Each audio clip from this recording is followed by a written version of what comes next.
Hello guys, कैसे हो? I hope कि आप सब अच्छे होंगे, स्वस्थ होंगे, मस्त होंगे, अपना पूरा पूरा ख्याल रखते होंगे और लाइफ में आगे बढ़ते होंगे। आज मैं बताने वाली हूँ कि शिव जी को और शिव जी के शिवलिंग पे जो चढ़ा हुआ भोग होता है उसे खाना क्यों नहीं चाहिए। आज इसके बारे में मैं आप लोगों से डिस्कस करूंगी, बताने वाली हूँ क्यों नहीं खाना चाहिए, क्यों नहीं चढ़ाना चाहिए और जो चढ़ाते हैं किसको चढ़ता है और शिव जी के शिवलिंग पर भोग क्यों नहीं चढ़ाना चाहिए। इस टॉपिक पे लेकर मैं आई हूँ ये वीडियो।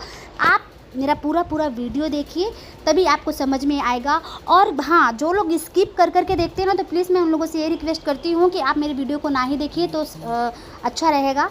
जो लोग स्किप करके देखते हैं, जो पूरा देखोगे तो समझ में आएगा, आधा स्किप कर करके देखोगे तो समझ में नहीं आएगा। कोई इंटरेस्टेड ही नहीं रहेगा मेरे वीडियो देखने के लिए। समझ में नहीं आएगा तो इंटरेस्ट कहाँ से बनेगा, ठीक है। तो क्या बोल रही हूँ मैं कि आप लोगों को मैं पूरा मतलब वीडियोस देती हूँ, तो आप पूरा देखा कीजिए, ठीक है। तो चलिए वीडियो को ना लेट करते हुए वीडियो को स्टार्ट करते हैं।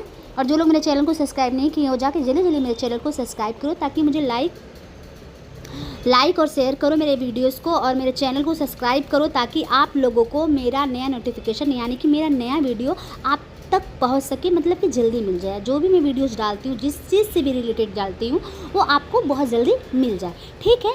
तो चलिए वीडियो को ना लेट करते आगे बढ़ाते हैं। तो आज मैं बताऊंगी आप लोगों को कि शिवलिंग पर चढ़ाया गया भोग शिव जी को नहीं लगता है, बल्कि चंडेश्वर को लगता है, मतलब चंडेश्वर को जाता है। जैसे कि आप जो शिवलिंग पे जो भोग लगाते हो ना, जैसे कि आप किसी मंदिर में जाते हो तो आप भोग लगाते हो, तो वो जो शिवलिंग वो शिव बाबा को नहीं लग पाता है, वो चंडेश्वर समर्पित कर लेते हैं वो भोग। और जो शिवलिंग पे मंदिरों पे भोग लगाते हैं, वो उस शिवलिंग का भोग किसी को भी समर्पित नहीं करना चाहिए, मतलब कि खाना नहीं चाहिए। वो पंडित लोग भी ऐसे, पंडित जी भी लोग मतलब ऐसे ही करते हैं कि वो जो भोग रहता है ना, वो जाके कहीं गंगा जी में प्रवाहित कर देते हैं। हाँ, ऊपर का भोग देते हैं, जो ऊपर के सारे भगवान लोगों का आरती का भोग रहता है वही सब देते हैं पंडित जी। तो मैं आप ये टॉपिक पे बात करने वाले हूँ कि मतलब कि शिव जी को भोग क्यों नहीं लगाया जाता। तो इसी से रिलेटेड बात कर रही हूँ मैं आप लोगों को। शिव जी को भोग लगता है, लेकिन वो जो भोग है शिव जी नहीं लेते हैं, वो चंडेश्वर भोग लेते हैं, शिव जी के ही मुख से जो निकले हुए हैं। जैसे कि चंडेश्वर भूत प्रेत के प्रधान माना जाता है, और वह शिव जी के मुख से प्रकट हुआ था। तो उसको धार्मिक मान्यताओं के अनुसार शिव जी पर चढ़ाया गया जो भोग होता है ना, चंडेश्वर को जाता है। इसलिए इसे ग्रहण करना भूत प्रेतों को भोजन करने के समान माना जाता है। इसलिए इसे खाने की बिल्कुल ही मनाही किया जाता है कि वो भोग आप बिल्कुल ही मत खाएं, ठीक है। चंडेश्वर की उत्पत्ति कैसे हुई, चलिए थोड़ा सा मैं आप लोगों को बता देती हूँ, तभी आपको पूरा समझ में आएगा। जैसे कि शिव पुराण में बताया गया है कि भगवान शिव के मुख से चंडेश्वर नामक गढ़ प्रकट हुआ था, जो भूत प्रेतों का प्रधान माना जाता है, ठीक है। जैसे कि हम लोग के घर में एक होते हैं ना अपने मुखिया, जैसे कि मुखिया में कौन होता है, जैसे मम्मी पापा होते हैं, तो वैसे ही ना वो भूत प्रेत के प्रधान माने जाते हैं, तो उनका नाम चंडेश्वर है। तो उनको मतलब कि जैसे कि आप शिवलिंग पे भोग लगता है, जैसे कि भोग का स्वरूप जो होता है ना, शिवलिंग पर जो चढ़ाया जाता है, चढ़ाया गया भोग जो होता है ना, जो जैसे कि आप शिव जी को मतलब शिवलिंग पे भोग चढ़ाते हो, चंडेश्वर को भोग माना जाता है, चंडेश्वर का भोग माना जाता है, वो शिव जी नहीं समर्पित करते हैं।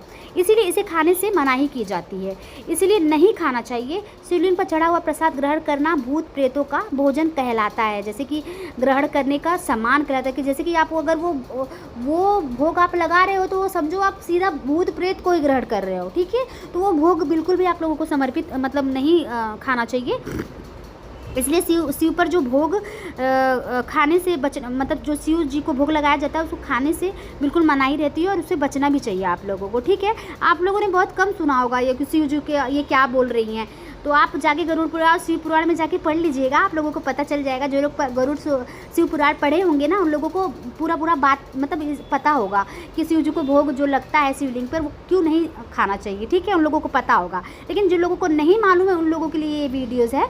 तो आप कुछ लोग कहते होंगे कि ये क्या बोल रही है, लेकिन ये मैं गलत नहीं बोल रही हूँ, ये मैं शिव पुराण में जो लिखा है उसके हिसाब से मैं आप लोगों को बता रही हूँ। जिन लोगों को नहीं पता है वो लोग जाके शिव पुराण पढ़ लीजिए, आप लोगों को सब बात पता चल जाएगी, और से अधिक से ज़्यादा ज्ञान मिल जाएगी, ठीक है। तो उन्हीं लोगों के लिए वीडियोज़ है, जिन लोगों को पता है तो उन लोगों को तो पता ही होगा, उन लोग करते भी नहीं होंगे ऐसा। हाँ, तो ये सब सलाह दे दी। जैसे कि साधारण शिवलिंग जो होता है ना, जैसे कि आप जो साधारण शिवलिंग है, जो घर में रखे हुए शिवलिंग है, यदि साधारण शिवलिंग पत्थर, चीनी, मिट्टी या से बनी हुई जो शिवलिंग होती है उसे प्रसाद चढ़ाया जाता है, तो उसे खाने के बजाय नदी में प्रवाहित कर दीजिए आप। अगर भोग लगाते भी हो ना तो उसको प्रवाहित कर लीजिए, ठीक है। अगर घर में शिवलिंग रखी हो तो शिवलिंग का फूल वगैरह चढ़ाइए, आप दीप, धूप दीप सब दिखाइए, आप भोग मत लगाइए, ठीक है। कुछ कुछ ऐसी मान्यताएं होती है कि कुछ कुछ भगवान जो होते हैं सब भगवानों को भोग लगाई जाती है, लेकिन कुछ ऐसे भगवान होते हैं ना उनको भोग लगाने से बचा जाता है। तो ये मेरा पहला वीडियो था, और भी मैं वीडियोस ऐसी लेकर आऊँगी आप लोगों के सामने जो और भी आप लोगों को जानकारी मिल सके। मेरी यही मतलब ये रहती है कि मैं आप लोगों को ज़्यादा से ज़्यादा जानकारी दे सकूँ, ठीक है। तो जैसे कि धातु की शिवलिंग हो गया, जैसे कि धातु का शिवलिंग का प्रसाद, जैसे कि मैं बता दूँ आप लोग, चांदी, तांबे या पीतल से बने शिवलिंग का प्रसाद शिव जी का प्रसाद माना जाता है, मतलब शिव का प्रसाद माना जाता है और इसे खाया जाता है, ठीक है।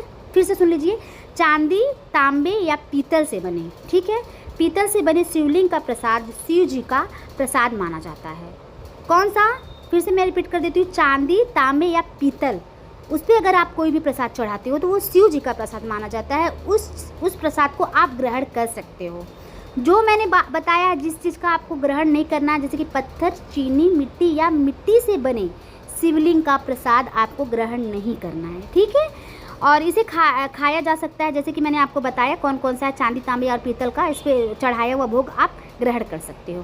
जैसे पारस शिवलिंग का प्रसाद, पारस शिवलिंग हो गया, जैसे पारस शिवलिंग पर चढ़ाया प्रसाद जो होता है ना उसे ग्रहण किया जा सकता है, ठीक है। पारस शिवलिंग स्वयं में वो शिव जी का स्वरूप है, वो स्वयं ही स्वरूप है, वो शिवलिंग वो स्वयं ही शिव हैं, ठीक है। तो आप उनका प्रसाद ना आप ग्रहण कर सकते हो, ठीक है। जो अन्य जो शिवलिंग मैंने बताया है ना, तो उनके आगे जो मैंने आपको चंडेश्वर का बताया है मैंने, वो आते हैं, वो प्रसाद भोग ग्रहण करते हैं और उस प्रसाद में वो खुद रहते हैं। तो आप उस प्रसाद को ग्रहण करोगे तो जैसे कि आप भूत प्रेत को ही ग्रहण कर रहे हो, तो घर में बहुत तरीके से ये आ जाती है, तो आप ग्रहण करने से बचे, ठीक है। तो जैसे कि ये मेरी जानकारी थी, मैंने आप लोगों को दे दी है, ठीक है, शिवलिंग से। और शिवलिंग को भोग कैसे लगाते हैं, क्या नहीं लगाते, वो भी मैंने आप लोगों को बता दिया है। और एक बात मैं आप लोगों को और बता दी, अगर आपके घर में जो शिवलिंग है, जैसे पत्थर की शिवलिंग है ना, तो आप उस पर ना भोग बिल्कुल मत लगाइए। अगर लगाते भी हो, आप भोग लगाते हो तो मतलब भूत प्रेत को घर में बुला रहे हो। अब ज़रूरी सी बात है, आपके घर में पत्थर की शिवलिंग है तो आप उस पत्थर पे, अगर पत्थर की शिवलिंग पे आप भोग लगा रहे हो तो आपके घर में भूत प्रेत आएंगे और उस भोग को ग्रहण करेंगे, ठीक है।